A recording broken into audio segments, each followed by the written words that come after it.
রাতের বাসে ঢাকা থেকে টেকনাফ রওনা দিয়েছি। একদম ভোরবেলায় গিয়ে টেকনাফ জাহাজ ঘাটে পৌঁছানোর কথা আমাদের।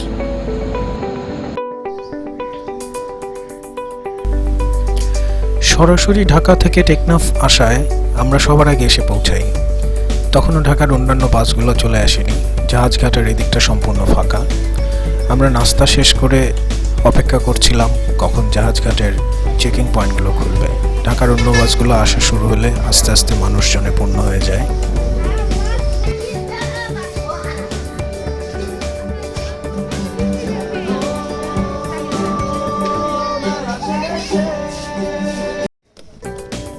ওই যে দূরে আমাদের জাহাজ দেখা যাচ্ছে। এই পন্টন ধরেই আমরা জাহাজের দিকে আস্তে আস্তে এগিয়ে গিয়েছি। মানুষজন আস্তে আস্তে জাহাজে উঠেছে। পরিবেশ অসাধারণ মনোরম। সকালের মিষ্টি আলো, কাংচিলের ওড়াউড়ি, সবকিছু কেমন যেন এক মনোমুগ্ধকর পরিবেশের সৃষ্টি করেছিল।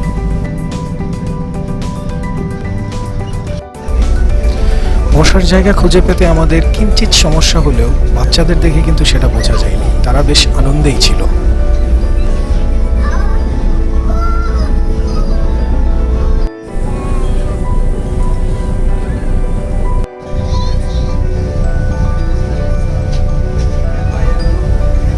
জাহাজে যত কোলাহলই থাক আর যত লোকজনের সমাগমই হোক, জাহাজ ছেড়ে দেওয়ার পরে যখন আপনি নীল পানি আর গাংচিলের অরড়ি দেখবেন, তখন আপনার মন এমনিতেই ভালো হয়ে যাবে।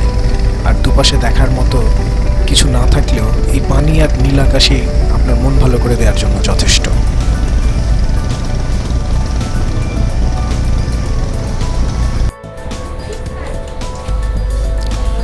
ওই যে সেন্ট মার্টিন দেখা যাচ্ছে, আমরা পৌঁছে গেছি। এখন অপেক্ষা করছি জেটিতে নামার। একটা জাহাজের উপর দিয়ে আরেকটা জাহাজ পার হয়ে তারপর জেটিতে নামতে হয়। সেন্ট মার্টিন দূর থেকে দেখলে যতটা সুন্দর লাগে, কাছে গেলে কিন্তু আর অতটা লাগে না। এর একটা কারণ আছে, সেটা পরে বলছি। আমরা আস্তে আস্তে নেমে যাচ্ছি জেটি ধরে। প্রচুর লোকজন এসেছে। বছরের এই সময়টায় টুরিস্টের কোনো অভাব হয় না।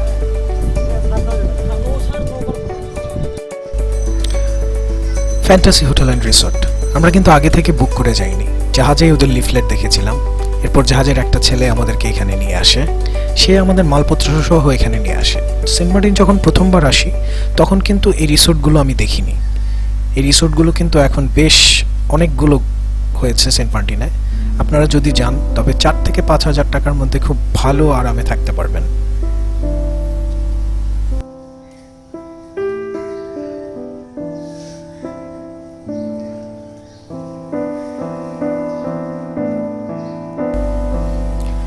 খুব সকালবেলা উঠেছিলাম আমরা সূর্যোদয় দেখব বলে, কিন্তু অতটা সকালে উঠতে পারিনি। তাই চেষ্টা করছিলাম বিচের দিকে যাওয়ার। রিসোর্টের কাউকে এখনো পর্যন্ত ঘুম থেকে উঠতে দেখিনি। আমরা নিজেরাই গেট খুলে বিচের দিকে আস্তে আস্তে এগিয়ে যাচ্ছিলাম।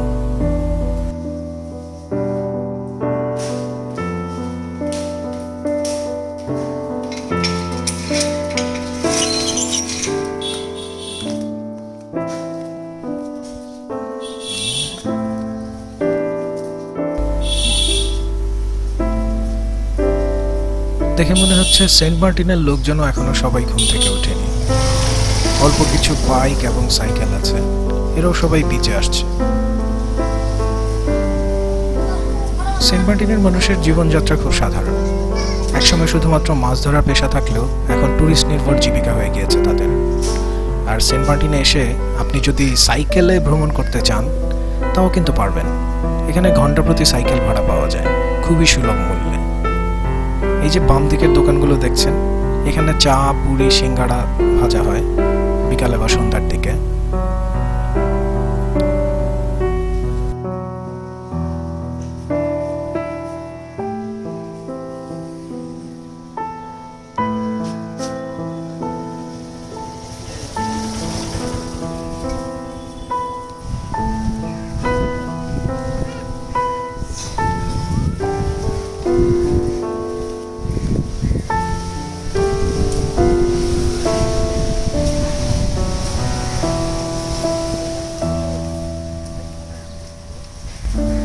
আমরা বিচের খুব কাছাকাছি চলে এসেছি।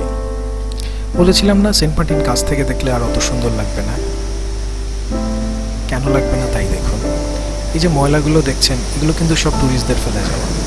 পানি, চিপস, সিগারেটের প্যাকেট সব কিছু এখানে স্তূপ করে রাখা আছে। কিছু ভলান্টিয়ার সংগঠন অনেক কিছু পরিষ্কার করার চেষ্টা করলেও প্রতি বছর প্রায় লক্ষ লক্ষ পর্যটক আসে দ্বীপে। তাদের সবার আবর্জনা কিন্তু আবার নিয়ে যেতে হয় ট্রলারে করে সেই মেইনল্যান্ডে পরিষ্কার করার জন্য। এতটা মনে হয় না আমার সম্ভব হয়। তাই দ্বীপ যদি পরিষ্কার রাখতে হয়, সচেতনতা দরকার প্রত্যেকটা ট্যুরিস্টের।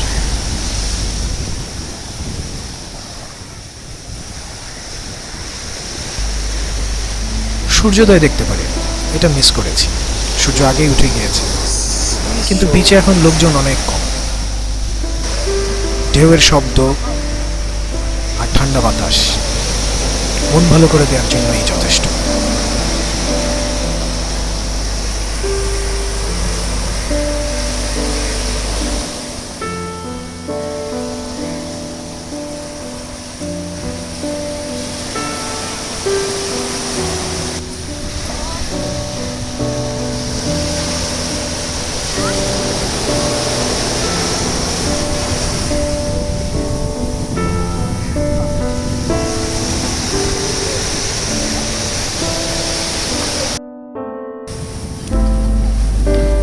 আলিনার প্রথম সেন্ট মার্টিন আসা বাবার সাথে, এই স্মৃতি তার রয়ে যাবে আজীবন।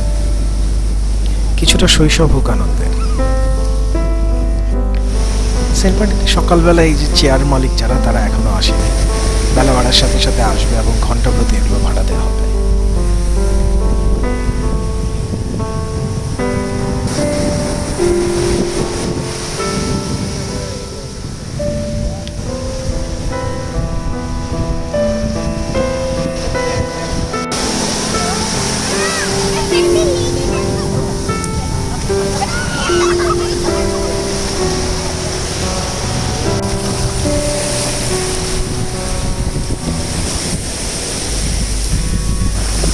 আপনার পায়ের উপর ভেঙে পড়েছে সমুদ্রের ঢেউ, আপনি হেঁটে যাচ্ছেন সূর্যের দিকে। এরকম স্মৃতি পেয়েছেন আর কখনো? সেন্ট মার্টিন আসলে এই স্মৃতিগুলো আপনার জমা হয়ে যাবে। আর এই যে বেলা বাড়ার সাথে সাথে ট্যুরিস্টের আগমন শুরু হয়ে গিয়েছে, প্রচুর লোকজন গোসল করতে নেমে যাচ্ছে। যদিও আমি সমুদ্রে সহজে গোসল করতে নামি না।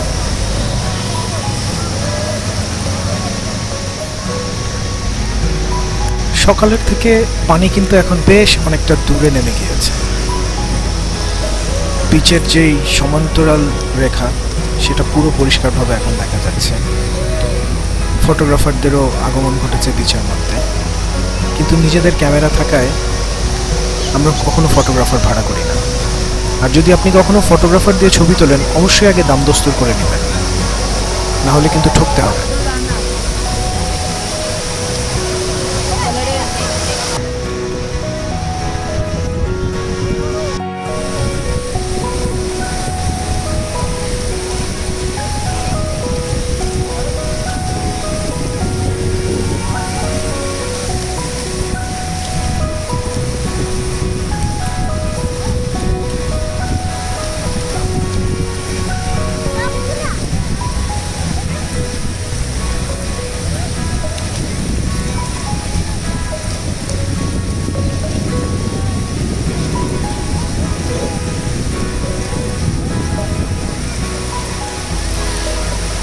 পিচ ধরে একটু হেঁটে যেতে মন্দ লাগে না, কি বলেন?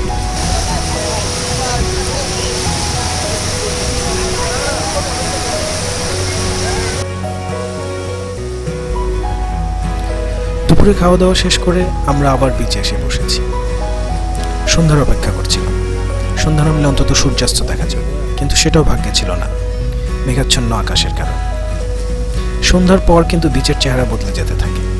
বসে বাহারি রকম মাছের দোকান। এখান থেকে আপনার পছন্দ মতো মাছ আপনি নিলে বারবিকিউ করে দিবে, সাথে পরোটা বা রুটি অবশ্যই নিতে ভুলবেন না। হরেক রকম মাছ, হরেক রকম তার স্বাদ। আর আপনার যদি বাচ্চা থাকে সাথে, তবে সে দেখে অবশ্যই অবাক হবে যে আমাদের দেশেও এত মাছ পাওয়া যায়। সচরাচর এগুলো আমরা শহরে পাই না।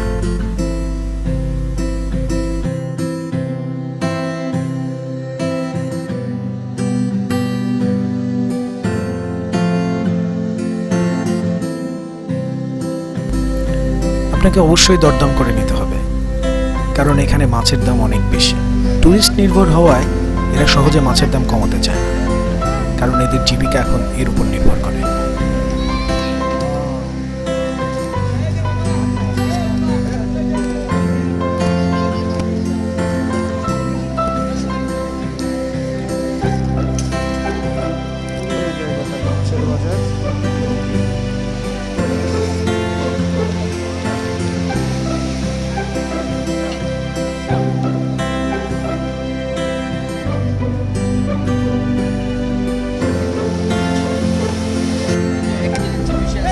ঢাকার ফুটপাতে হকাররা যেরকম টাকাটাকি করে, এরাও কিন্তু সেরকমটা করে।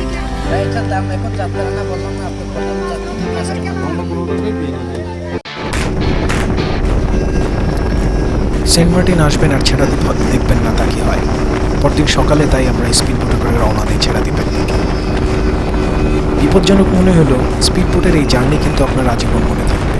একদম সমুদ্রের পানি ছুঁয়ে অসম্ভব স্পিডে যখন আপনি ছুটে যাবেন, সে এক অন্যরকম অনুভূতি।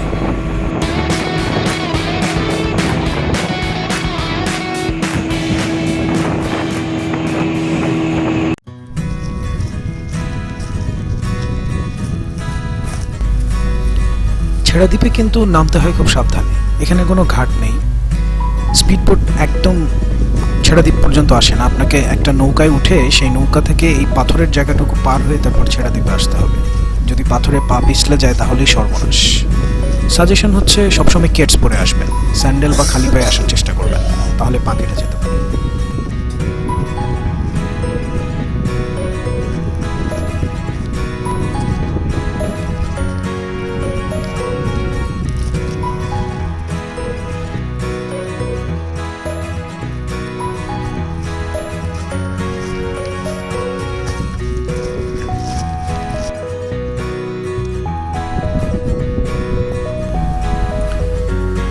একদিকে সমুদ্র, মাঝখানে পাথুরে একটা ভূমি আর কেয়া নিশিন্দার বন, উপরে নীল আকাশ। এখানে সূর্যের আলো অত্যন্ত প্রখর। এই হচ্ছে ছেড়া দ্বীপ। ছেড়া দ্বীপে খুব বেশি লোকজন না থাকলেও যেহেতু ট্যুরিস্টের সমাগম বেশি থাকে, তাই সেন্ট মার্টিন থেকে এসেই প্রচুর লোকজন এখানে ডাব, আইসক্রিম, চিপস, পানি এর ব্যবসা করেন। শুধুমাত্র ট্যুরিস্টদের উপরেই এদের জীবিকা নির্বাহ করে এখানে।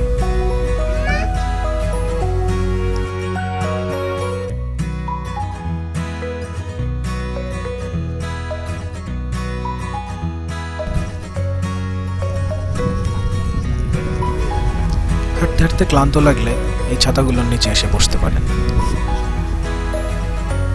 সামনে সমুদ্র, কিন্তু সে পর্যন্ত যেতে হলে অনেক দূর পাথরের উপর দিয়ে যেতে হবে। সেটা এক বিপজ্জনক যাত্রা। আমার মনে হয় সে চেষ্টা না করাটাই ভালো, আমরা বরং হাঁটি। ছেড়া দ্বীপ বাংলাদেশের সর্বদক্ষিণের একটা ভূখণ্ড। প্রবাল দ্বীপ সেন্ট মার্টিন থেকে প্রায় 5 কিলোমিটার দক্ষিণে ছেড়া দ্বীপ অবস্থিত। স্থানীয় লোকজন একে ছেড়া দিয়া বা সিরা দিয়া বলে। ছেড়া দ্বীপে কিন্তু পাথর, প্রবাল আর নারিকেল গাছ আছে। জোয়ারের সময় এর 1/3 সাগরের পানির নিচে তলিয়ে যায়।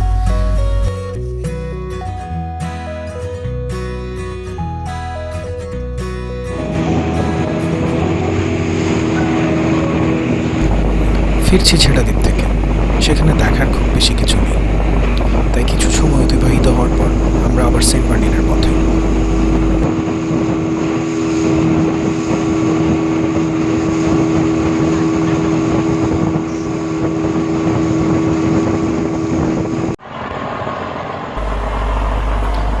এবার বিদায় জানানোর সময় হয়েছে সেন্ট মার্টিনকে।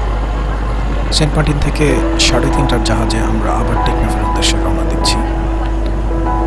টেকনাফ পৌঁছতে পৌঁছতে বেশ অনেকটা রাত হয়ে যাবে, তবে আগে থেকে আমরা মাইক্রোবাস ঠিক করে রেখেছি যেন আমরা কক্সবাজারে পৌঁছতে পারি।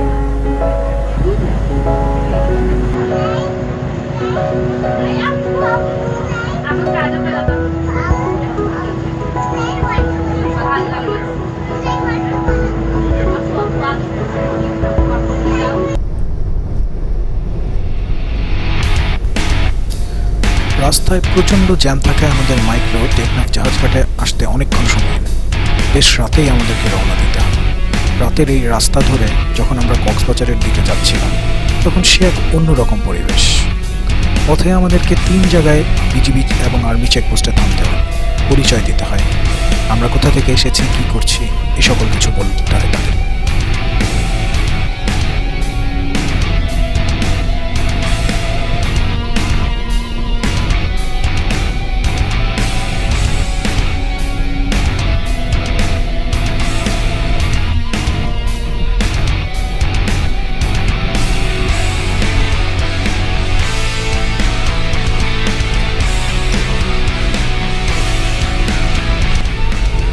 কক্সবাজারে আগে থেকে আমরা হোটেল সিগাল ঠিক করে রেখেছি ওঠার জন্য।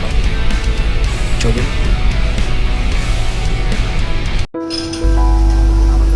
টেকনাফ থেকে কক্সবাজার পৌঁছতে বেশ অনেক রাত হয়ে যায়। রাতে লম্বা ঘুম দিয়ে আমরা সকালে বুফে করার জন্য রেস্টুরেন্টে চলে যাই। এদের রেস্টুরেন্টটা বেশ বড় না হলেও খাবার মন্দ নয়। আমাদের প্ল্যান ছিল এরপর সুইমিং পুলের দিকে চলে যাওয়া বাচ্চাদের নিয়ে। হোটেল সিগালের বাকি সার্ভিস যেমনই হোক, এর সুইমিং পুলটা কিন্তু বেশ ভালো। বাচ্চাদের একটা খেলার জায়গাও আছে সাথে, মন্দ না।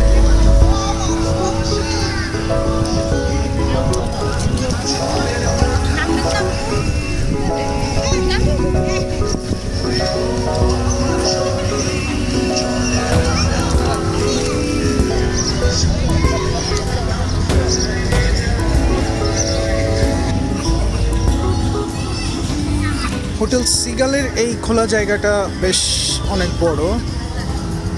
ওপাশে ডান দিকে একটা বারবিকিউ করার জায়গা আছে এবং বিচে যাওয়ার জন্য তাদের সরাসরি একটা রাস্তা আছে। অনেকটা বলা যায় রিজার্ভ বিচের মতো তারা রেখেছে কিছু ছাপা সেখানে বসার জন্য।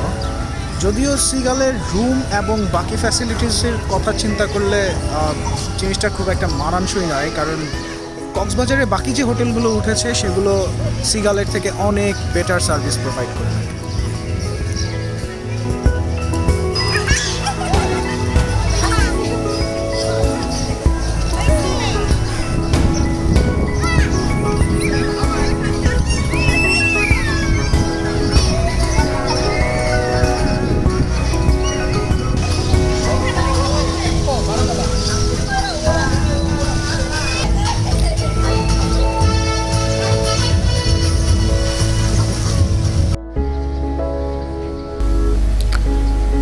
বাচ্চাদের প্লে জোন হোটেল সিগাল খুব আহামরি কিছু না হলেও সময় কাটানোর জন্য খারাপ না।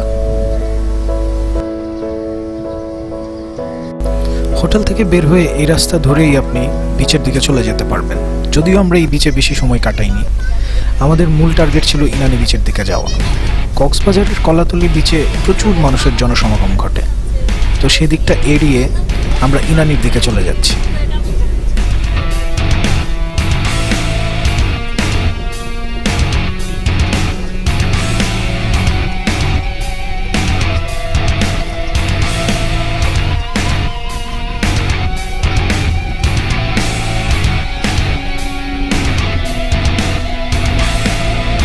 কক্সবাজার থেকে ইনানি বিচও কিন্তু একটু দূরে, তাই যাত্রাপথে আমরা একটু দ্রুত যাওয়ার চেষ্টা করছি।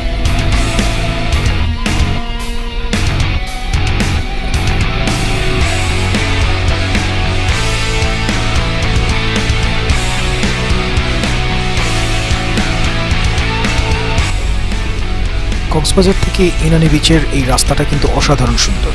মেরিন ড্রাইভের একদিকে সমুদ্র আর একদিকে পাহাড়।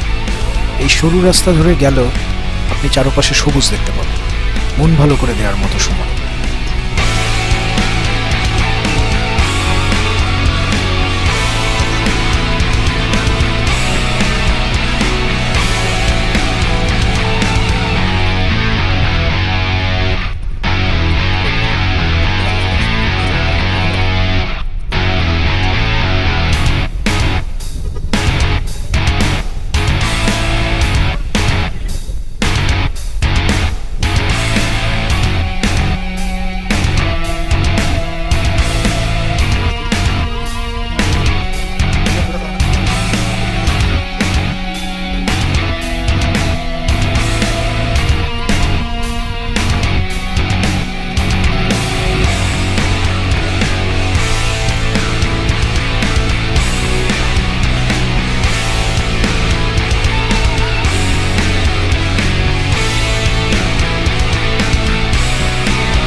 আমরা চলে এসেছি ইনানি বিচে।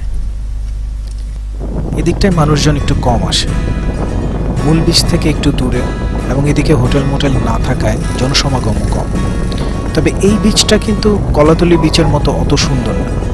এখানে আপনাকে বেশ একটু দূর পানি পার হয়ে হেঁটে গিয়ে তারপর সমুদ্রের কাছে যেতে হবে। তাও ভালো, মানুষজন অনেক কম।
বিচে আসলে এদের ডাব টেস্ট করে দেখতে পারেন। সাইজে অনেক বড় এবং সুস্বাদু। দাম একটু বেশি রাখলেও ক্ষতি কি? গরমে ঘোরাঘুরি করে একটা ডাব শরীরে বেশ শক্তি যোগায়।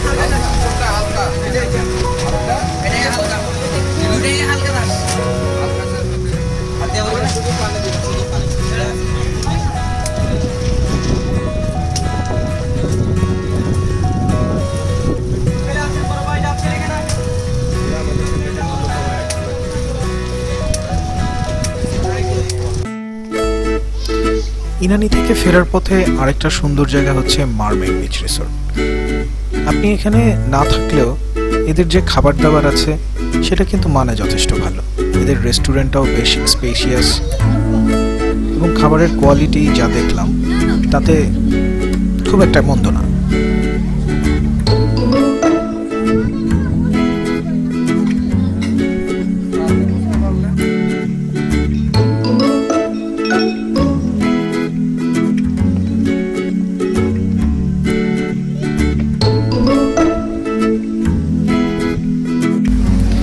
কক্সবাজারের বিচ বাদেও কিন্তু শহরের মধ্যে ঘোরাঘুরির অনেকগুলো জায়গা আছে। রেডিয়েন্ট ফিশ ওয়ার্ল্ড তার মধ্যে একটা। যদি পরিবার নিয়ে যান আর ছোট বাচ্চা কাচ্চা থাকে তবে বেশ মজার একটা সময় কাটাতে পারবে তারা। এখানে হরেক রকম মাছ আর সামুদ্রিক প্রাণী দেখতে পারবে তারা।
রাতের বেলা খেতে চাইলে লাবণী পয়েন্টের দিকে হোটেল কল্লোলের রেস্টুরেন্টে চলে যেতে পারেন। এদের খাবার দাবারও মন্দ না। এদের ওপেন স্পেসেও সঙ্গীত এবং খাবার একসাথে সার্ভ করা হয়।